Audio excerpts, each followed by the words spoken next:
In this clip, I would like to take a look at a page in your survival guide that is titled Factoring Strategy Breakdown. Now, up until now, we have looked at all of the different factoring strategies piece by piece, one by one.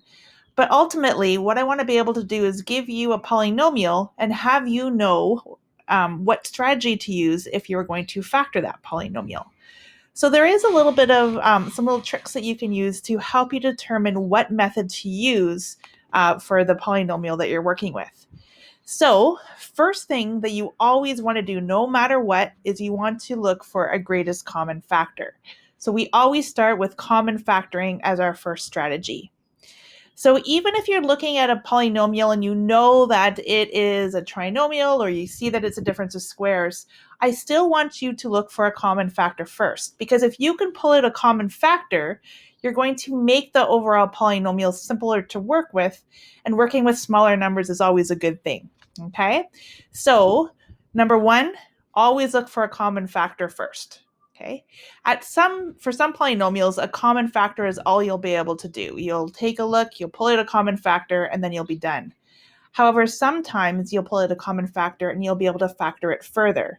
And every time you do factor a polynomial, I always want you to look at the pieces that are in each part of your factors and see if each piece can be factored further.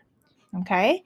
So once you're done with your common factoring, then what I would like you to do is I would like you to look to see how many terms there are in your polynomial, because the number of terms in a polynomial really are the clues to how you are going to factor your polynomial. So for example, if you have two terms in your polynomial, it is possible that your polynomial is a difference of squares. So how can you tell if it's a difference of squares? Well, you're going to look for a few things. You're going to look to, first of all, that it has two terms, so it's a binomial. And because it's a difference of squares, we know that those two terms must be subtracted. So if the terms are subtracted from each other, you keep looking, it could be a difference of squares. If they're added, then I think that you can conclude that it is not a difference of squares, because a difference of squares has to be subtraction. And then the next indicator that it's a difference of squares is that all of the terms and all parts of the terms are perfect squares. So when you look at the coefficients or the numbers, you're looking for perfect square numbers like 1, 4, 9, 16, 25, 36, 49, and so on. If you're looking at the variables in your polynomial or your binomial, you're looking for variables that have an even exponent. So x to the power of 2, x to the power of 4, x to the power of 6, and so on. So if you have two terms, they're being subtracted, and all of the terms are perfect squares, then those are the indicators that you're going to use the difference of squares strategy. If you have three terms, it is possible that you can use the type 1 or type 2 trinomial strategies for factoring the polynomial. Remembering, type 1 trinomials have three terms.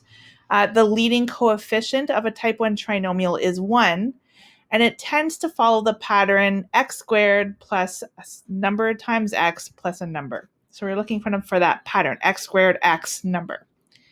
If it's a type 2 trinomial, again, it has three terms. This time, the leading coefficient is not 1 or 0, so we've got something besides 1 or 0 as our a value. And the pattern is a x squared plus something x plus something. So you're looking for those patterns at your trinomials.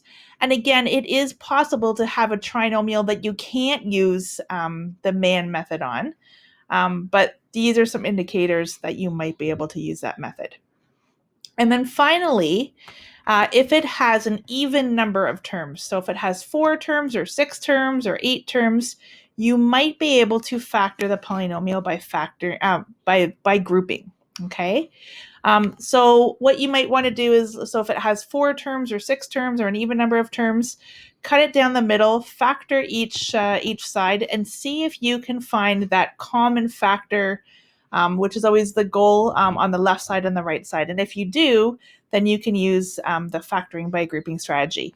Again, it is possible to have a polynomial with an even number of terms, like 4 terms or 6 terms, that can't be factored by factoring by grouping.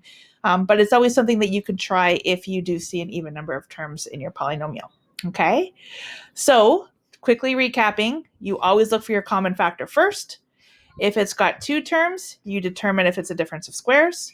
If it's got three terms, you'd look to see if you can perform the type 1 or type 2 trinomial strategies that we've talked about, the man and the mega man strategies. And if it has an even number of terms, like 4 terms or 6 terms, you look to see if it can be factored by grouping.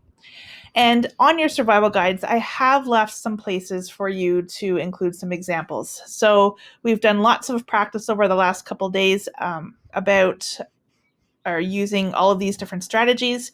So using your practice questions, choose a few examples for each type to put in your survival guide so that when you're looking back on this in the future, you can see some examples of how to actually perform differences of squares, type 1, type 2 trinomials, factoring by grouping, and common factoring.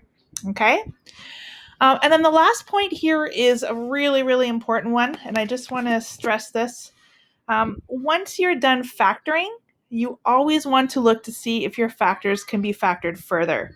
So for example, if you factor something by factoring by grouping, once you've got your final factors, always look to see if each individual one can be factored even further. And I have a really good example of that here at the bottom. So if we started with the polynomial x to the power of 4 minus 1, I can see, okay, well, there's no greatest common factor here, but there's two terms. They're being subtracted, and they're both perfect squares because x to the power of 4 and 1 are both perfect squares. So this is an indication to me that this is a difference of squares. So I'm going to use the difference of squares strategy to factor that. The square root of x to the power of 4 is x squared. So the first term in both of my brackets is going to be x squared. The square root of 1 is 1. So the second term in each one of my brackets is going to be a 1. So I get x squared plus 1 and x squared minus 1. Okay? So you may be tempted to stop there. However, if we look at these further, we can see that these could actually be factored even more. So for example, when I look at just x squared minus 1, I see another differences of squares because I have two terms, they're being subtracted, and they're both perfect squares. X squared is a perfect square and 1 is a perfect square. So what I can do is I can take this and I can factor it even further. So I factor x squared minus 1 using differences of squares to get x minus 1 and x plus 1. When I look at my second factor here, x squared plus 1, well, again, I'm going to check. I've got two terms. They're both perfect squares. However, this time they're being added instead of subtracted. So this means that it is not a difference of squares, and I can't use that strategy to factor it further. So I'm just going to leave that one as it is. This one, x squared plus 1, can't actually be factored anymore. So again, I'm going to double check one more time. This is now what I have in factored form. I have x minus 1, x plus 1, x squared plus 1. When I look at x minus 1, that has two terms being subtracted, but x is not a perfect square, so I'm just going to leave that as x minus 1. When I look at my x plus 1, they're being added, so it's not a difference of squares, so I'm just going to leave that as x plus 1. And then I already know that I can't factor x squared plus 1 further. So x to the power of 4 minus 1 in fully factored form would be x minus 1, x plus 1, and x squared plus 1.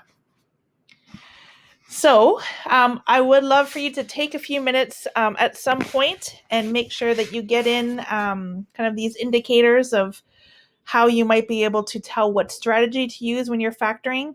Include some of your own examples from your homework and your practice work from the last couple days, and then make sure that this stays safe in your survival guide so that you can use it in the future to help you with your factoring strategies.